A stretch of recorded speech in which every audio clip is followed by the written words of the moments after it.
بسم اللہ الرحمن الرحیم۔ یہ کتاب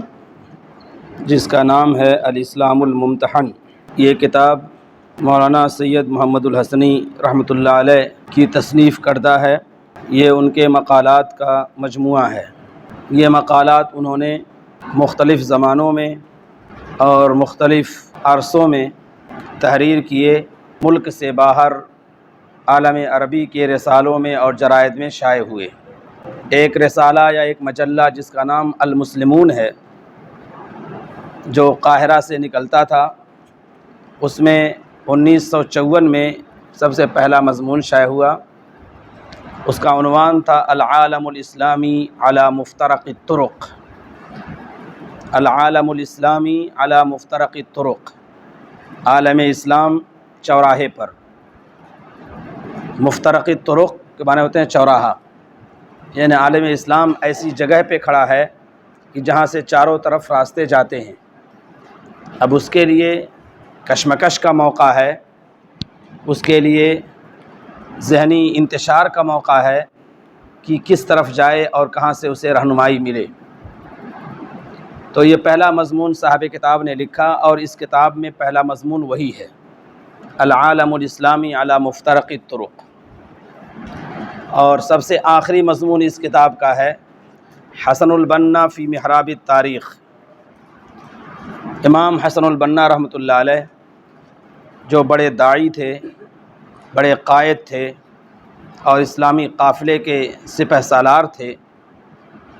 ان کے افکار پر، ان کے نظریات پر، ان کی شخصیت پر یہ مضمون ہے، حسن البنا فی محراب التاریخ الاسلامی۔ تو پہلا مضمون ہے العالم الاسلامی علی مفترق الطرق، اور دوسرا اور آخری مضمون ہے حسن البنا فی محراب التاریخ الاسلامی۔ کتاب کا نام ہے الاسلام الممتحن۔ امتحانہ کے معنی ہوتے ہیں آزمانا، جانچنا، پرکھنا، ٹیسٹ لینا، اسی کو امتحان کہا جاتا ہے۔ عربی میں ایک محاورہ استعمال ہوتا ہے، عند الامتحان یکرم الرجل او یہان۔ امتحان کے وقت انسان کی یا تو عزت کی جاتی ہے یا اسے ذلیل و رسوا کیا جاتا ہے۔ اگر امتحان کے وقت انسان صحیح جواب دیتا ہے تو اس کی تکریم کی جاتی ہے، اور اگر جواب صحیح نہیں دیتا ہے تو اسے رسوا کیا جاتا ہے کہ کیا کیا تم نے، ابھی تک تم نے کوئی تعلیم حاصل نہیں کی، کوئی اپنے اندر تبدیلی نہیں محسوس کی۔ تو عند الامتحان یکرم الرجل او یہان، عند الامتحان یکرم الرجل او یہان، امتحان کے وقت انسان کا اکرام کیا جاتا ہے، اس کی تکریم کی جاتی ہے، اس کو اعزاز دیا جاتا ہے، اور یا اس کو ذلیل کیا جاتا ہے، رسوا کیا جاتا ہے۔ تو الاسلام الممتحن، اس کے معنی ہیں اسلام آزمائشی دور میں، ایسا اسلام جس کو آزمایا گیا ہے، یعنی آزمائشی دور میں۔ لفظی ترجمہ تو ہوگا کہ آزمایا گیا اسلام، جانچا گیا اسلام۔ اسلام کو کیا جانچیں گے؟ اسلام تو اپنی جگہ پہ ہے ہی بالکل آفتاب کی طرح۔ آفتاب طلوع رہتا ہے، لیکن دیکھنے والوں کی نظر کی کمی ہوتی ہے کہ وہ کہتے ہیں کہ نہیں، آفتاب نہیں نکلا ہے، تو یہ دیکھنے والوں کی نگاہ کی کمی ہوتی ہے، آفتاب تو ہمیشہ طلوع ہی ہے۔ وَلَيْسَ يَصِحُّ فِي الْأَذْهَانِ شَيْءٌ وَلَيْسَ يَصِحُّ فِي الْأَذْهَانِ شَيْءٌ إِذَا احْتَاجَ النَّهَارُ إِلَى دَلِيلِ۔ انسان کی عقل کا کوئی اعتبار نہیں، انسان کی عقل معوف ہے جب دین کو ثابت کرنے کے لیے دلیل کی ضرورت پڑے۔ وَلَيْسَ يَصِحُّ فِي الْأَذْهَانِ شَيْءٌ إِذَا احْتَاجَ النَّهَارُ إِلَى دَلِيلِ۔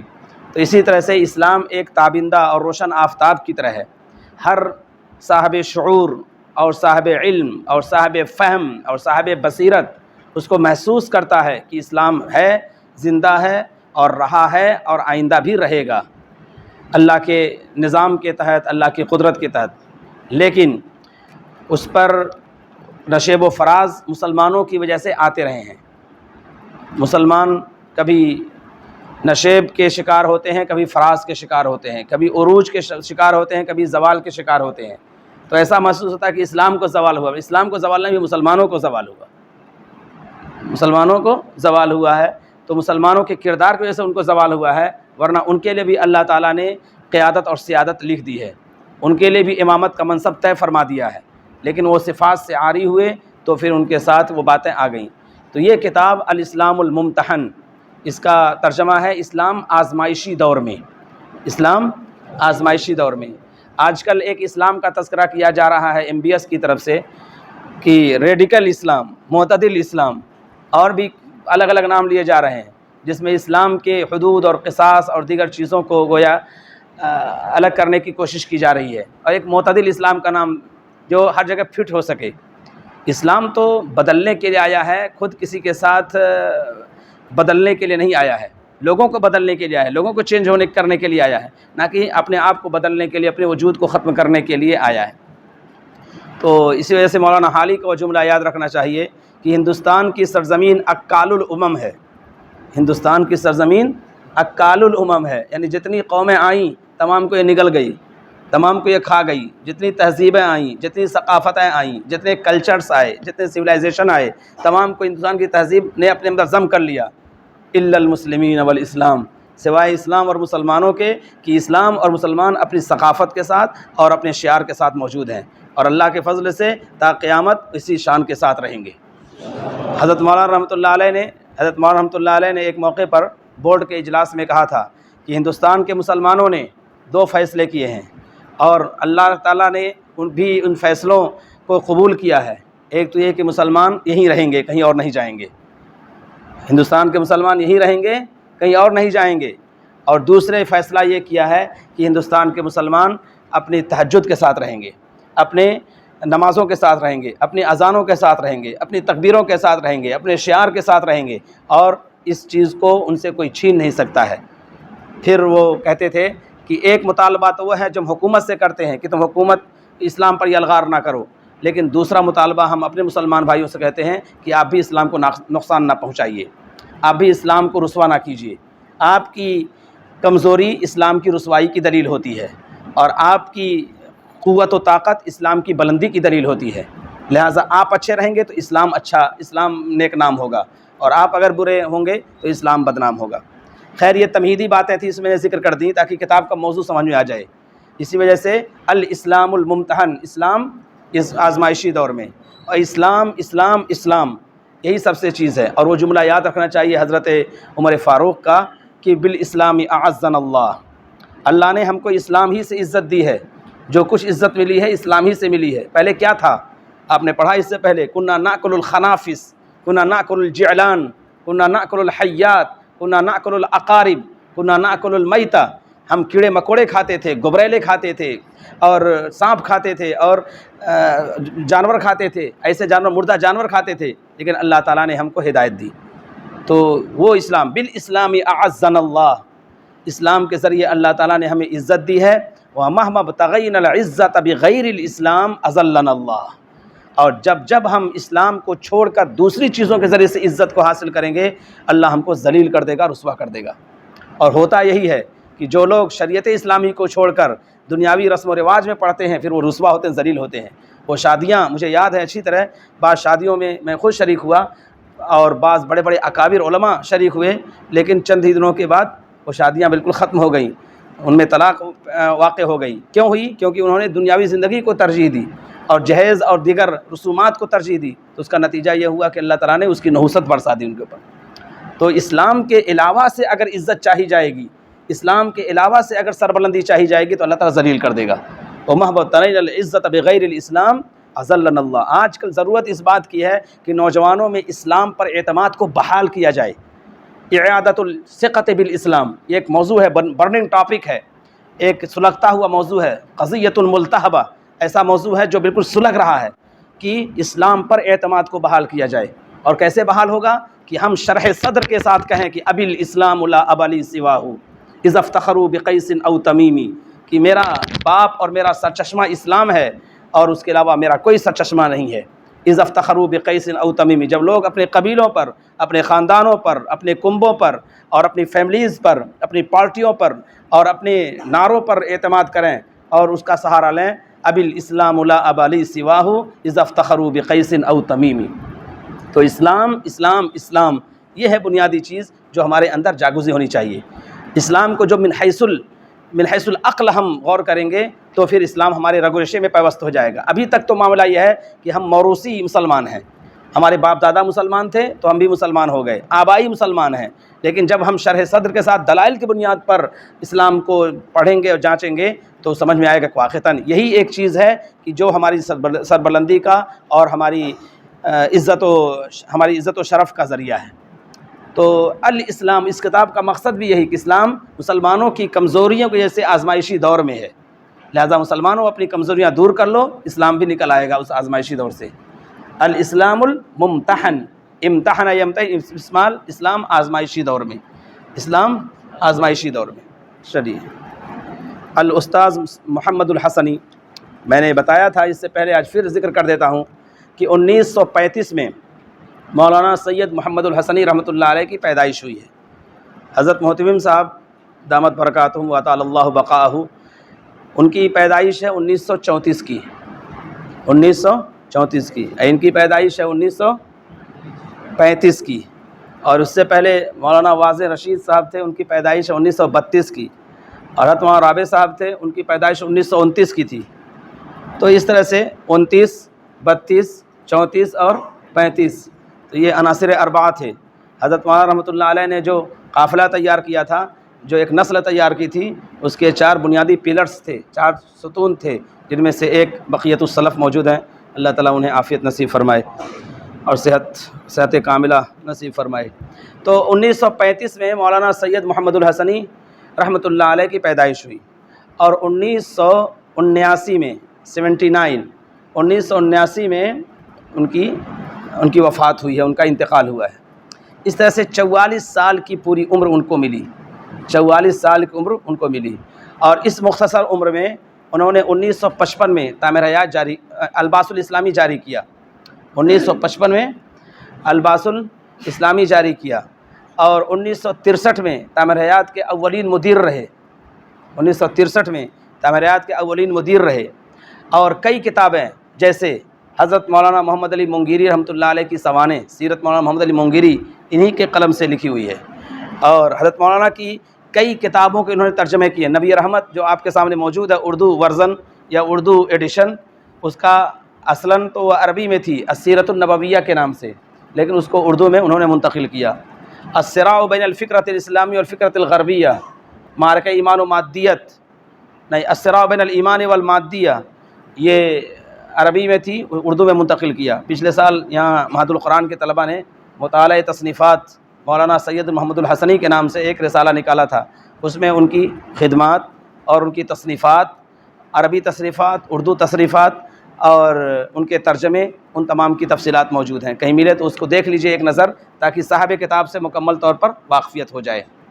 کیونکہ انسان صاحب کتاب سے واقف ہوتا ہے تو پھر اس کے نتیجے میں اس کے اندر قدر شناسی کا جذبہ پیدا ہوتا ہے،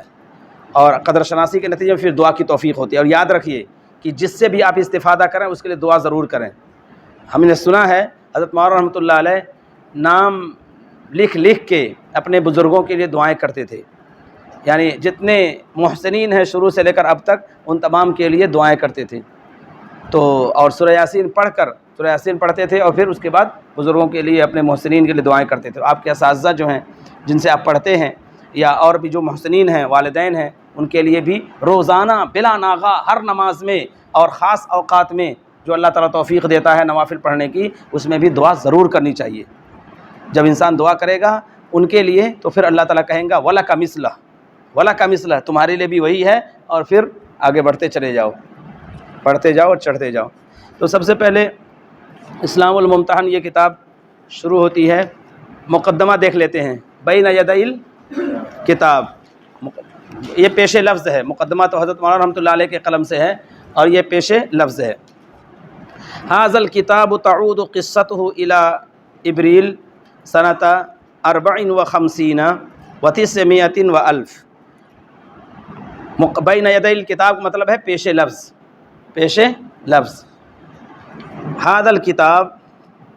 اس کتاب کی کہانی اپریل 1954 تک پہنچتی ہے۔ ھذا الکتاب تعود قصته، اس کتاب کی کہانی، قصہ مانے ہوتے ہیں کہانی، تعود مانے لوٹتی ہے، اس کتاب کی کہانی پہنچتی ہے یا لوٹتی ہے الی اپریل سنت 54 و 1954 تک، وذلك حين نشرت مجلة المسلمون في القاهرة اول مقال لصاحبه وهو في العقد الثاني من عمره۔ عقد الثانی کہتے ہیں دوسری دہائی، عقد معنی ہوتے ہیں دہائی کے، اردو میں عقد تو معاملے کے معنی ہوتے ہیں، نکاح کے معنی بھی لے لیتے ہیں، لیکن عربی میں عقد کی جمع عقود کے معنی ہوتے ہیں دہائی۔ جیسے کہیں کہ آپ 20ویں صدی کی دوسری دہائی میں پیدا ہوئے تو کہنا انہ ولد فی العقد الثانی من القرن العشرین، عقد الثانی من القرن العشرین۔ آپ کہیں کہ ہم 21ویں صدی کی تیسری دہائی میں ہیں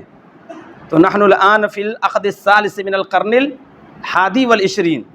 قرن الحادی والعشرین، 21ویں صدی کی ہم تیسری دہائی میں ہیں۔ کون ہے؟ 2024 ہے تو 21ویں صدی ہے، اور 2024 ہے تو تیسری دہائی ہے، تیسری دہائی میں ہم چل رہے ہیں، اور 10 سے لے کر 20 تک یہ دوسری دہائی ہے، اور اس سے پہلے پہلی دہائی ہے۔ 1 سے لے کر 10 تک کی ایک دہائی ہوتی ہے تو اسی کو دہائی کہا جاتا ہے۔ تو وذالک حین نشرت، اور یہ اس وقت جس وقت مجلہ المسلمون نے جو قاہرہ سے نکلتا تھا، شائع کیا اول مقالن، سب سے پہلا مقالہ، وذالک حین نشرت، اور یہ اس وقت ہوا جب مجلۃ المسلمون نے شائع کیا قاہرہ کے اندر اول مقالن، پہلا مقالہ لصاحبہ یعنی مولانا محمد الحسنی کا،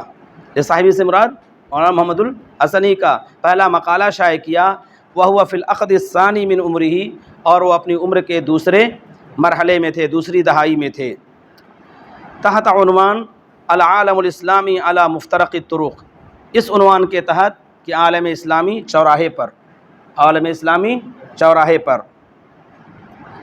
العالم اسلامی ایسے بھی کہتے ہیں، ایٹ دا کراس روڈ، ایک کتاب بھی ہے at the cross road, Islamic world at the cross road, العالم الاسلامی علی مفترق الطرق، عالم اسلامی چوراہے پر۔ وکان اخیر ما صدر عن هذا القلم عند کتابة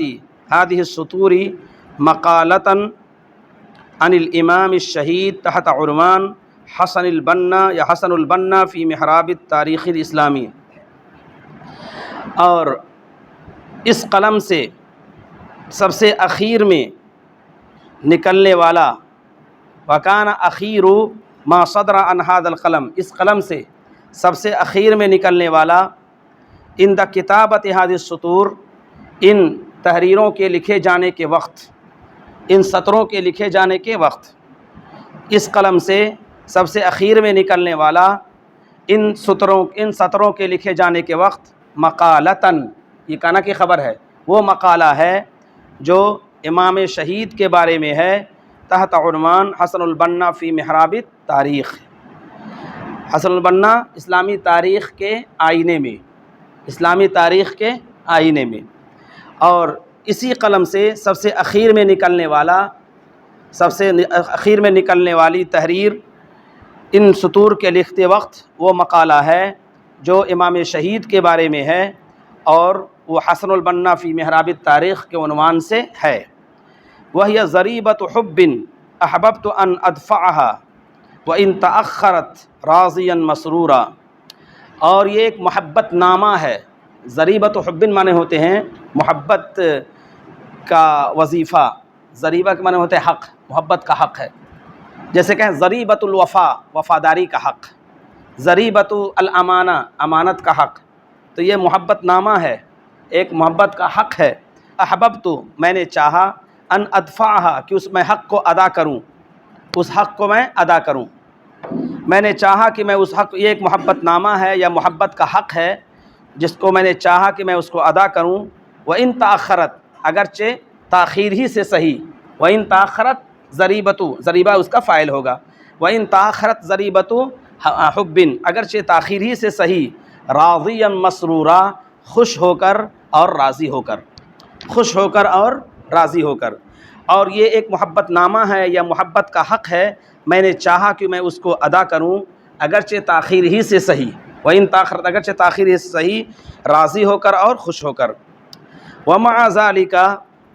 الْفَاصِلِ الطَّوِيلِ بَيْنَ عام 54 و900 و1000 وعام 75 و900 و1000 الذي ليس طويلا بحسب الزمن بقدر ما هو طويل بحسب المد الفكری وانحصاره ومع ذلك الفاصل الطویل، اور اس طویل فاصلے کے ساتھ ساتھ، اس طویل فاصلے کے ساتھ ساتھ ومع ذلك الفاصل الطویل، اور اس طویل فاصلہ مانا وقفہ، اور اس طویل وقفے کے ساتھ ساتھ جو ہے 1954 کے درمیان اور 1975 کے درمیان، یعنی سارے یہ مضامین جو لکھے گئے ہیں 1954 اور 1975 کے درمیان، اس طویل فاصلے کے ساتھ ساتھ جو 1954 اور 1975 کے درمیان ہے، الذی لیس طویلا بحساب الزمن، جو اپنے زمانے کے اعتبار سے تو بہت طویل نہیں ہے، جو مرحلہ اپنے زمانے کے لحاظ سے بہت طویل نہیں ہے، بقدر ما ہوا طویل بحد حساب المد الفکری وانحصارہ،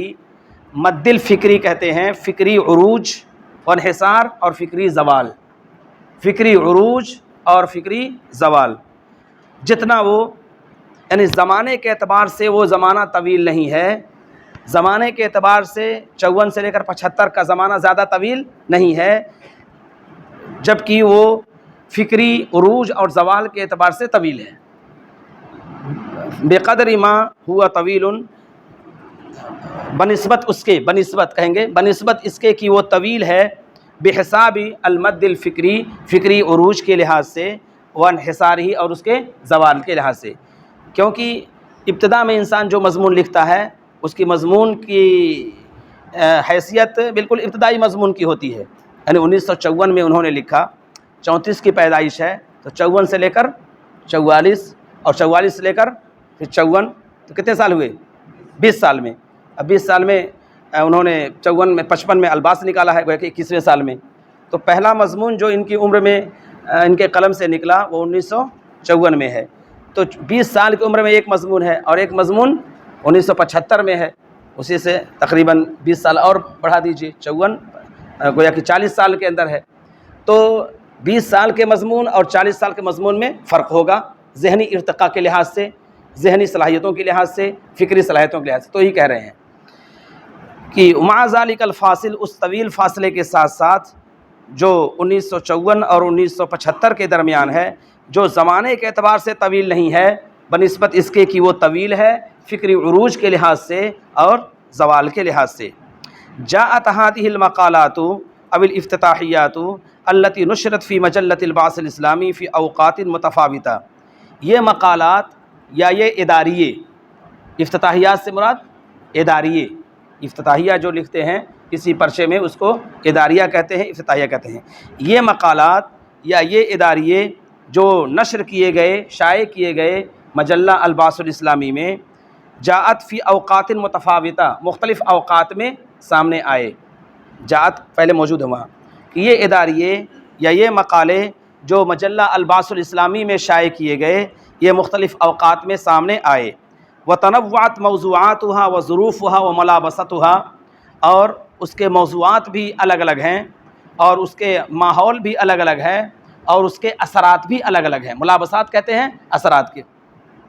اس کے اثرات بھی الگ الگ ہیں۔ تنوعات موضوعاتها، اس کے موضوعات متنوع ہیں، وظروفها، اور اس کا ماحول بھی الگ الگ ہے، اور اس کے اثرات بھی الگ الگ ہیں۔ تضرب علی وتر واحد، جو ایک ہی تار پر، تار وتر مانے ہوتے ہیں ایک ہی تار پر وار کرتے ہیں، ضرب علی وتر حساس ویسے بولتے ہیں، مین پوائنٹ پر حملہ کرنا، مین وار کرنا، تضرب جو ایک ہی تار پر وار کرتے ہیں، وار کرنا، ضرب علی مانے ہوتے ہیں وار کرنا، جو وار کرتے ہیں یا نشانہ سادھتے ہیں ایک ہی تار پر، وتربطها رابطۃ واحدہ، اور ایک ہی رابطہ ان کو جوڑتا ہے، ایک ہی تعلق ان کو جوڑتا ہے، جو ایک ہی تار پر وار کرتے ہیں اور ایک ہی رابطہ ان کو جوڑتا ہے۔ یطیب لی ان اعبر عنہا برابطۃ الحب فی اللہ والبغض فی اللہ، یطیب لی، میرے لیے خوشی کی بات ہے کہ میں ان کی ترجمانی کروں، اس رابطے کی ترجمانی کروں، یطیب لی، میرے لیے خوشی کی بات ہے، ان اعبر عنہا، کہ میں اس کی ترجمانی کروں، برابطۃ الحب فی اللہ، اللہ کی محبت کا رابطہ اور اللہ کی بغض کا رابطہ، الحب فی اللہ والبغض فی اللہ کا رابطہ، یعنی پورے مضامین میں حب فی اللہ اور بغض فی اللہ کا پورا ایک دائرہ پایا جاتا ہے۔ اس سے پہلے آپ نے جو کتاب پڑھی الی الاسلام من جدید، اس میں الی الاسلام من جدید یہ پوائنٹ ہے جو ہر مضمون میں بکھری ہوئی ہے، یا یہ ایک موضوع ہے جو ہر مضمون میں بکھرا ہوا ہے۔ یہاں کہہ رہے ہیں الحب فی اللہ والبغض فی اللہ، ان تمام مضمون کا خلاصہ ہے، جو تمام مضمونوں کا خلاصہ جو پایا جاتا ہے۔ وذالک کلہ دفعنی الی ان اتوجہ بہذا الکتاب، اور ان تمام چیزوں نے مجھے آمادہ کیا کہ میں اس کتاب کو پیش کروں الی من علمنی الکتابہ، ان کی خدمت میں جنہوں نے مجھے انشاء پردازی سکھائی۔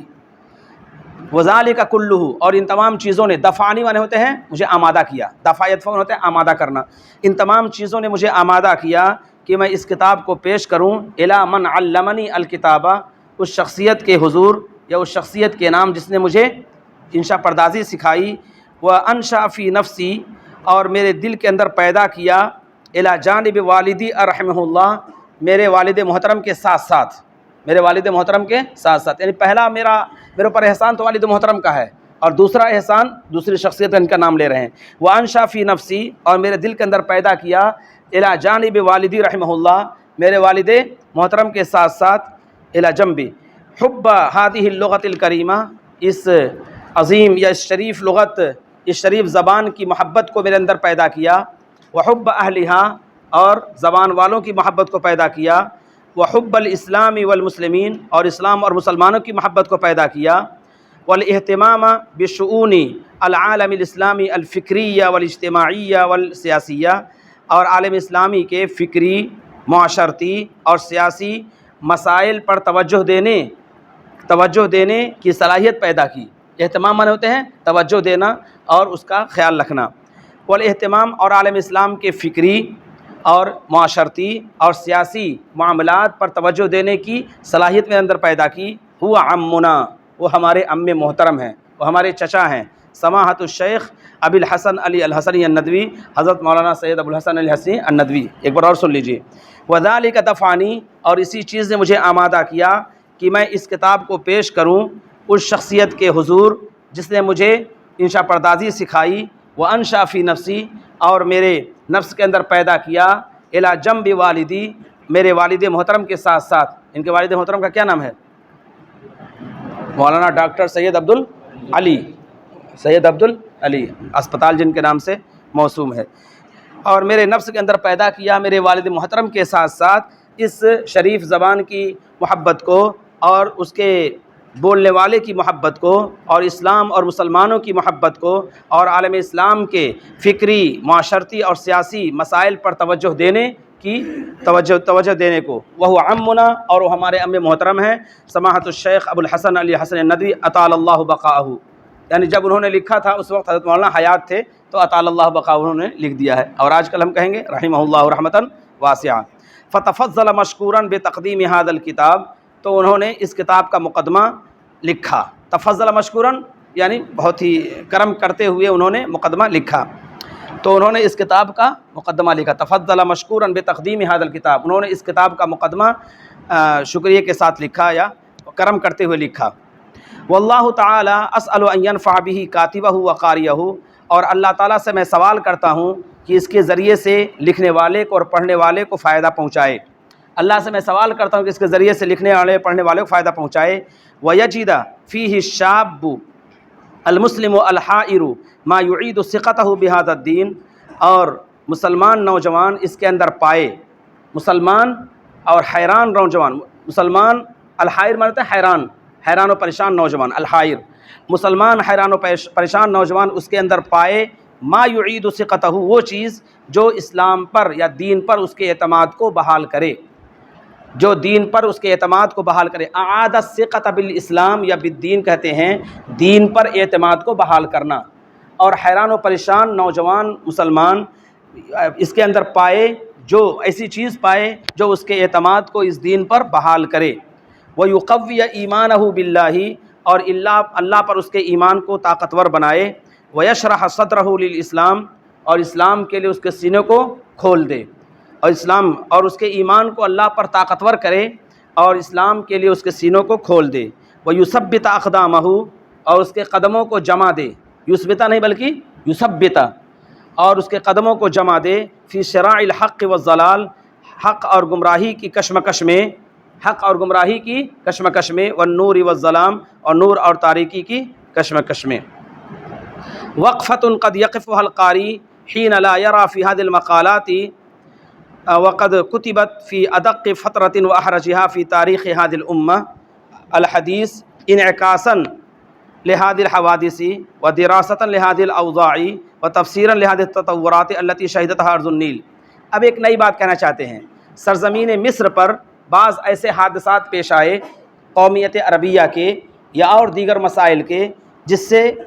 مصر کی سرزمین جانکنی کے عالم مبتلا ہو گئی۔ مصر کی سرزمین کے اندر اسلام دم توڑنے لگا اور اسلام کی حالت جاں بلب ہو گئی۔ تو یہ کہہ رہے ہیں کہ اس کتاب کے پڑھتے وقت ہو سکتا ہو پڑھنے والوں کو مصر کے حالات سے متعلق بات چیزیں نہ ملیں، تو اس کے لیے صاحب کتاب نے ایک دوسری کتاب لکھی ہے جس کا نام ہے مصر تتنفس، مصر تتنفس کے نام سے، مصر سانس لے رہا ہے، تتنفس مصر سانس لے رہا ہے، اس کے لیے الگ کتاب لکھی ہے، اور اس میں اگر نہ ملے تو اس سے دل برداشتہ نہ ہو کہ صاحب کتاب نے یہ نہیں لکھا۔ ایک پوائنٹ انہوں نے وقفتن، ایک لمحے فکریہ، وقفہ من ہوتے ہیں ایک لمحے فکریہ، قد یقفها القاری جس کو پڑھنے والا محسوس کرے گا، جس کے پڑھنے والا محسوس کرے گا، وقفہ یقفون ہوتے ہیں جس سے واقف ہوگا، مطلع ہوگا، محسوس کرے گا۔ ایک لمحہ فکریہ ہے جس کو پڑھنے والا محسوس کرے گا، حین لا یری فی هذه المقالات جس وقت ان مقالات میں نہیں دیکھے گا، وقد کتبت اور یہ لکھے گئے ہیں، فی ادق فترۃ سنگین زمانے میں، واحرجها اور مشکل ترین عرصے میں، سنگین زمانے میں اور مشکل ترین عرصے میں۔ فترہ مانے ہوتے ہیں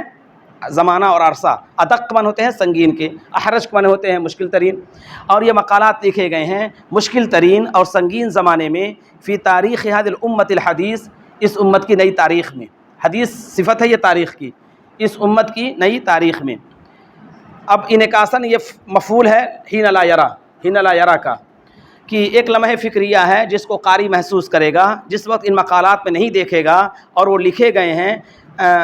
سنگین زمانے میں اور مشکل ترین دور میں، اس امت کی نئی تاریخ کے اندر، جس وقت نہیں دیکھا، انعکاساً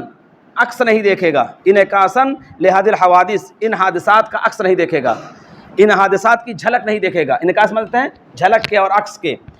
جس وقت ان حادثات کی جھلک نہیں دیکھے گا، وَدِرَاسَةً لِهَذِهِ الْأَوْضَاعِ اور ان حالات کا مطالعہ نہیں دیکھے گا، ان حالات کا مطالعہ اور ان کا تذکرہ، دراسہ مانے ہوتے ہیں ان کا مطالعہ، ان کا تذکرہ، ان پر تبصرہ، دراسہ، اور وہ تفسیراً لہذه التطورات اور ان تبدیلیوں کی تفسیر نہیں پائے گا، ان تبدیلیوں کی تفسیر نہیں پائے گا، التی شہدتها ارض النیل جس کو مصر کی سرزمین نے دیکھا ہے، ان تبدیلیوں کی تطورات، تبدیلیاں، ان تبدیلیوں کی تفسیر نہیں پائے گا، التی شہدتها ارض النیل جس کو نیل کی سرزمین نے دیکھا ہے، لا سیما اذ اخذت هذه الحوادث والتطورات وابطالها وشخصیات بوجه خاص قسطا کبیرا من وقت الخاطب، خاص طور پر، لا سیما کا مطلب خاص طور پر، جبکہ ان حادثات نے اور ان تبدیلیوں نے، جبکہ ان حادثات نے، ان تبدیلیوں نے اور ان کے ہیروز نے اور ان کی شخصیات نے، ابطال کہتے ہیں ہیروز اور نمائندہ شخصیات، نمائندہ افراد، بطل کی جمع ابطال، نمایاں افراد، وابطالها اور ان کے نمائندہ افراد نے اور ان کی شخصیات نے خاص طور پر لیا ہے قسطن کبیرن ایک بڑا حصہ، قسطن کبیرن، اخذت کا یہ مفعول ہے، اخذت هذه الحوادث ان حادثات نے، ان تبدیلیوں نے اور اس کی نمائندہ شخصیات نے، اس کے نمائندہ افراد نے اور شخصیات نے خاص طور پر لیا ہے ایک بڑا حصہ من وقت الکاتب، کاتب کے وقت کا اور اس کے قلم کا۔ وموعدنا مع هذا الجزء الہام من التاریخ فی کتاب مستقل اسمیتہ مصر تتنفس، اور ہمارا وعدہ ہے اس اہم تاریخ کے اس اہم جز کے ساتھ،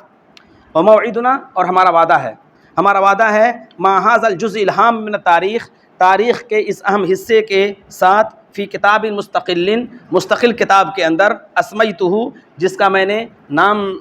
رکھا ہے مصر تتنفس، مصر تتنفس، ولعلہا تنفست اور شاید کہ اس نے سانس لے لیا ہے، تنفست سانس لے لیا ہے، ولعلہا تستجیب اور شاید کہ وہ قبول بھی کرے گا، اور شاید کہ وہ قبول بھی کرے گا، استجابہ تو قبول کرنا۔ وموعدنا مع هذا الکتاب الجدید قریب اور ہمارا وعدہ اس نئی کتاب کے ساتھ بالکل قریب ہے، قریب آگے ہے نا، قریب آخر میں، وموعدنا مع هذا الکتاب الجدید قریب اور ہمارا وعدہ اس نئی کتاب کے ساتھ بالکل قریب ہے۔ ابھی بیچ میں جملہ معترضہ ہے، اذا شاءت ارادۃ اللہ جب اللہ تعالیٰ کی مشیت ہوگی، وحکمتہ اور اس کی حکمت جب اللہ تعالیٰ کا ارادہ ہوگا اور اس کی حکمت ہوگی، وسمحت مصر الموقرہ اور مصر اور معزز مصر اس کی اجازت دے گا، وسمعت اور اس کو سنے گا، وسمحت سمحہ مانتا ہے اجازت دینا، اور معزز مصر اس کی اجازت دے گا اور سنے گا۔ یہ کہنا کیوں چاہتے ہیں ایسا؟ اس وجہ سے کہ یہی شخصیت ہے، یعنی یہ مولانا محمد الحسین صاحب کی شخصیت ہے جنہوں نے قومیت عربیہ کے خلاف ایسے مضامین لکھے، خاص طور سے وہاں کے جو حاکم تھے جمال عبد الناصر جو قومیت عربیہ کا علمبردار تھا، اس کے خلاف ایسے مضامین لکھے کہ وہاں ایمبیسی سے نہرو کو فون آیا، وہاں کے حکومت نے فون کیا نہرو کو کہ یہ کون محمد الحسنی ہیں، کون الباس والے ہیں، یہ جو قومیت عربیہ پر مضامین لکھ رہے ہیں اور اس کے تارپود کو بکھیر رہے ہیں اور اس کی قلعی کھول رہے ہیں۔ حتیٰ کہ لکھنؤ ڈیلی ایک پولیس کا ایک وفد آیا اور جائزہ لینے کے لیے، اور بہت سخت صورتحال رہی، تو الباس نے اپنے مقالات کے ذریعے، اور جس میں سر فہرست حضرت مولانا تھے اور یہ تھے، اور مولانا سید الرحمن اعظمی ندوی، یہ تمام حضرات نے قومیت عربیہ کا ایسا جنازہ نکالا کہ وہاں کے لوگ بھی تل ملا اٹھے۔ تو اسی وجہ سے کہا کہ مصر اس کی اجازت دے تو ہم اور لکھیں گے، لیکن اجازت کیا دے گا، وہ تو خود ہی اس میں ڈوبا ہوا تھا گلے گلے۔ تو یہ سمحت مصر الموقرہ، مصر اس کی اجازت دے، وہ سمعت اور بات کو سنے تو پھر، اور بات کو قبول کرے اور سنے تو ہم اس موضوع کو اور چھیڑیں گے اور داستان کو دراز کریں گے۔